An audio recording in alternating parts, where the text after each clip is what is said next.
Hello everyone, I'm George from Ireland, and in this video I'm going to argue that George Abaraonye should not resign as President-elect of the Oxford Union. If you don't know, the Oxford Union is the debating society of Oxford University. I was involved there many moons ago on standing committee, and like most people who got involved, I had presidential aspirations. I never came close, but this chap has succeeded. So President-elect, I mean, he was elected where are we? Yeah, last term, and due to begin his term in October, electing the Trinity due to begin in the Michaelmas term, so that's imminent. North Week is coming up, the week before lectures begin. So the undergraduates shall foregather. Now, he famously debated Charlie Kirk a few months ago. Charlie Kirk, who was shot dead in Utah Valley University about a fortnight ago. Abaraonye, he disagreed with Charlie Kirk on almost everything. Now, I deprecate Charlie Kirk. I disagree with Mr. Abaraonye quite a lot as well. He appears to be a left-winger. And upon the assassination of Charlie Kirk, George Abaraonye, forgive me if I'm mispronouncing his surname, wrote the following: Charlie Kirk got shot, let's fucking go. And later on, Charlie Kirk got shot, lol, L-O-O-L, meaning like laughing out loud. So these were celebratory messages. Now, he subsequently thought the better of what he posted, and he took the comments down. And then he published the following, saying that these did not reflect my values. Okay, so goodness. Now, it was, how to put it, an unpalatable comment he made. And all right, that maybe he genuinely thinks that the death of Charlie Kirk is a good thing. He deserved it. I don't know. Now, I don't dispute his right to his opinion, and indeed to share it. Opining was unwise. I'm sure he knows not the most sagacious thing he's ever done. But despite that, he should still be president of the Oxford Union. Do we believe in free speech or not? We do. All right? Now, what he said was not incitement to violence. If he'd said that before Charlie Kirk was dead, go and shoot him, that would be, but Charlie Kirk is dead. So my belief in free speech is almost unlimited. I'm a free speech fundamentalist, just about. I mean, freedom of expression, like I said, incitement to violence, incitement to racial hatred. The trouble is that's endlessly extendable. And any scrutiny of the BLM movement, they'll say, therefore, is racial hatred. Anything that they want to close down, they will say that that's spreading hatred. And there's left-wing cancel culture and there's right-wing cancel culture. I don't think there's much right-wing cancel culture in the United Kingdom. Maybe I'm wrong. Perhaps I'm biased, because I'm a right-winger myself. I mean, I'm a monarchist, and I had a colleague who, when Elizabeth II died, saying yes at luncheon, was openly jubilant about it. Now, that didn't bother me, it bothered some people, but I did not dispute his right to say it in public, in front of those who would vehemently disagree with him, and so on. So George Abaraonye must not resign. Okay, he did something foolish. Many people would say it was sick, right? That he's taken it down. He's apologized. He should be forgiven. He should move on. He's quite young. He's 21 years old. Everybody does unwise and hot-headed things at that age, and he should have absolution.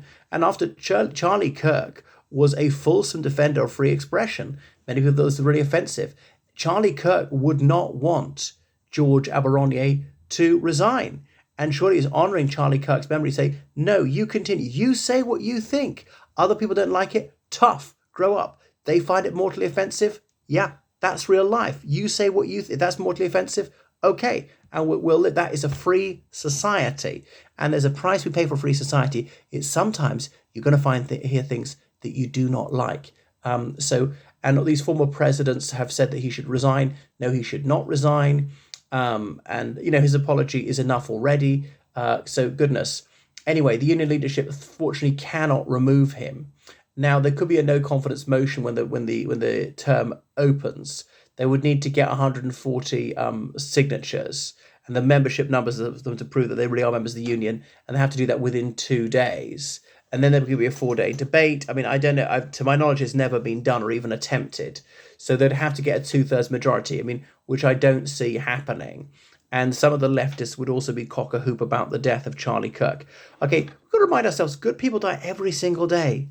tens of thousands, and I really mean tens of thousands of people die every single day, right? They die from car crashes, from cancer, from nephritis, from cardiac arrest, from all sorts, from leukemia, your plane crashes, they drown, they fall down the stairs, they are murdered, particularly if they are children in utero. They die from all sorts of things. They get shot, yeah, and just occasionally an evil person dies. So we can mourn the plenty good people. There's some neutral people. Occasionally, there's an evil person, and obviously we shouldn't shed our tears for an evil person. And Charlie Kirk was, in some regards, an evil person. There he was, acting as a cheerleader for the murder of civilians in Gaza. He did everything he could to exacerbate racial animus. Wow. A prejudice against women, to suggest that women shouldn't pursue higher education, that they shouldn't have careers, that they're less intelligent, blah, blah, blah. So, yeah, he was an irrationalist, and a particularly pernicious one. And no, I don't miss him, which is not to say that I want him killed or I incite violence against those whom I disagree with. But now that he's dead, no, I'm not going to mourn him. I think of his victims. He had a platform. He had millions of followers. There were a lot of people who looked up to him. They took his word as gospel. Words lead to action, and they will behave because of how he urged them to behave in a discriminatory fashion. So, no, we should not be crying for him. So, yeah, we should think of the people whose lives he wrecked, and not for Charlie Kirk. And I do feel sorry for his widow, and I do feel sorry for his little children. His wife, Erica, she chose him. The daughter and son did not choose him. He was still their dad. And I know he wasn't all bad. He was right on defending children, at least. So, Charlie Kirk can't suffer anymore. His wife is clearly grieving. His children may never get over it. They're toddlers and they've lost their father. So they're the ones I feel sorry for, not him. And they're those who say he brought this on himself, which is not true. But how about that there are evil people, nutters, if you're in the public eye, who might do this to you. You don't deserve the violence, absolutely not. But you are choosing to take a risk.